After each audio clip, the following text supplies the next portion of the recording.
There is no one single or absolute parameter to say, yes, this is happening, yes, this is not happening. It is, I'm sorry to say this, in whatever kind of psychiatry we are in, there is a little bit of evidence, there's a little bit of guesswork, there's a little bit of arriving at certain conclusions, all these things are involved. Otherwise, you cannot handle human mind because there are no absolute lines, this is it, there is no such thing. Having said that, if somebody needs societal support, can we create it? That's a question mark always. Sometimes we can create it, sometimes we cannot.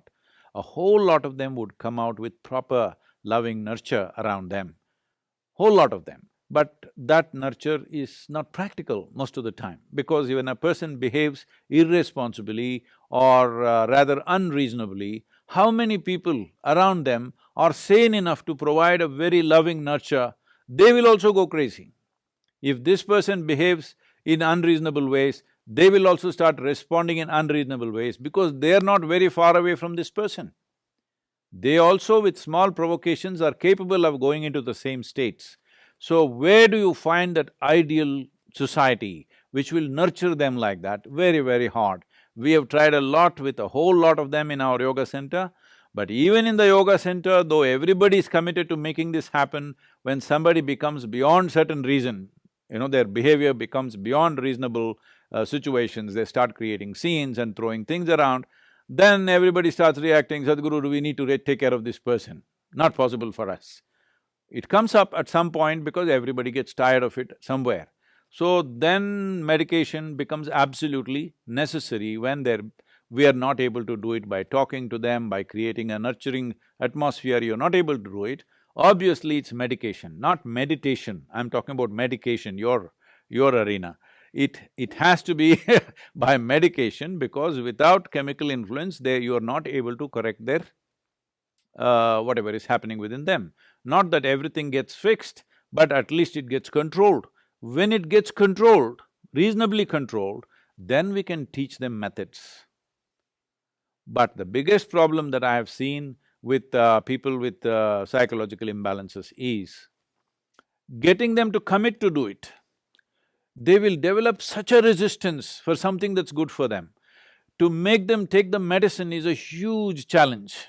I don't know if you face these things, because if you're just treating people by prescription, at homes there is a huge challenge to make that person pop the pill. They're in such bad condition, they're suffering so much, they're making everybody suffer around them, but getting them to take the medicine is such a big challenge. Everyday circus you have to do around them to get that done, because there is a natural instinct of self-destruction in them.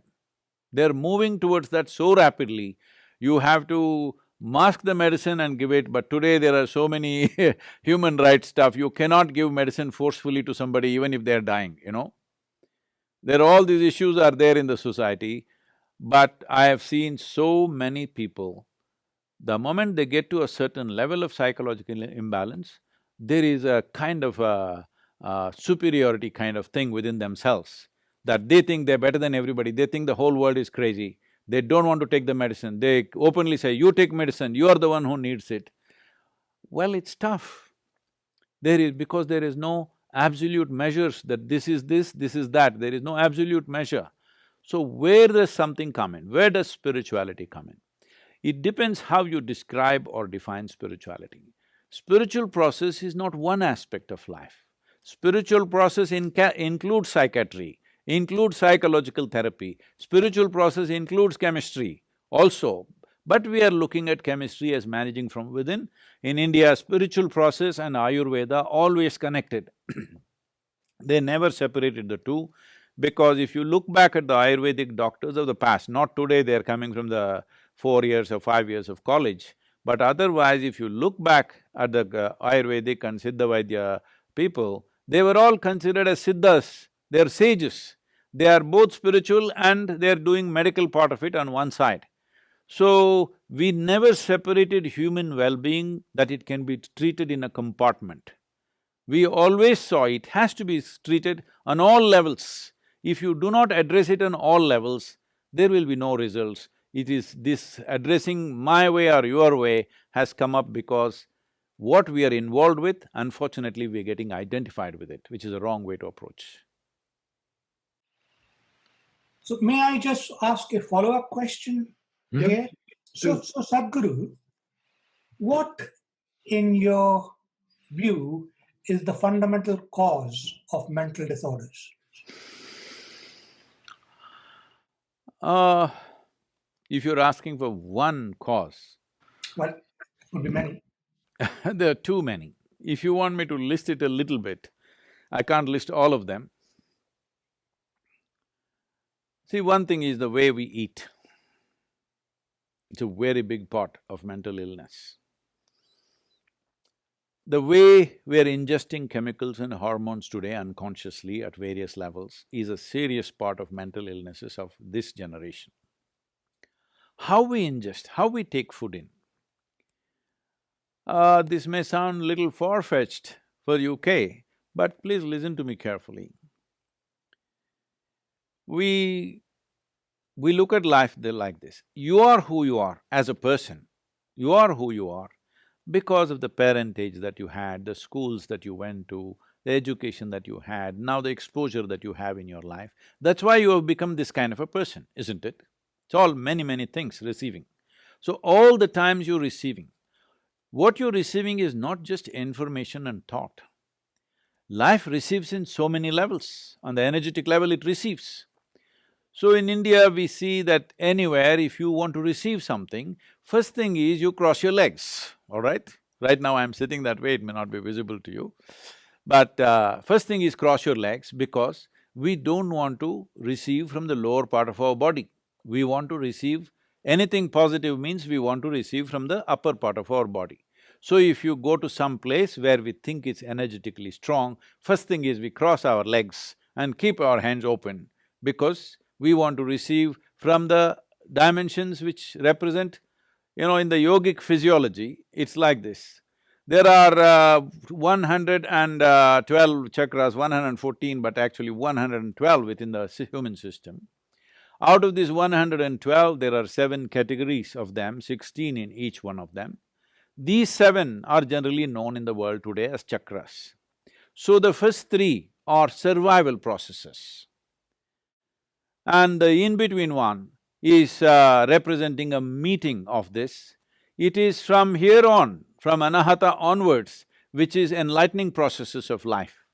That dimension of life may not open up for most human beings, but at the same time, though there is no specific practice or intention within them, just by education, just by focus, just by attitude, you might have become, every human being is evolving themselves at their own pace. The question is, they are consciously evolving at a rapid pace or are they going slowly? But nobody can say that I've been the same since I was 10 years of age. We are all evolving in some way, in our understanding, in our experience, in our perception, in our wisdom. Every one of us are evolving. But spirituality, what it means is, because we understand we are mortal in nature and our time is very limited, we want to evolve as fast as we can. Everywhere in the world, in every language, many sayings are there like this, to suggest that wisdom comes only in old age. Isn't that a terrible waste of wisdom and life? Wisdom should happen at the earliest part of your life. That is when you can really enjoy your life, that is when you can create a wonderful life. Wisdom happened just 3 days before you died. What is the point of this wisdom? Maybe it's still useful, I'm not saying it is not useful, but it would be far more useful, it came when you were 20 years of age, you became wise. Oh, you would build a fantastic life, isn't it?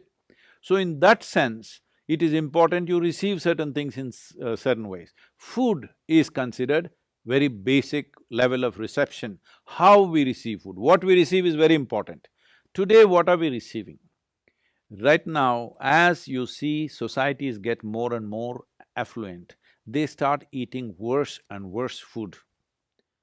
What a rural person in India would not touch, very sophisticated cities are eating that kind of food. When I say that kind of food, almost anything that Western societies are using today are a minimum 30 to 60 days old.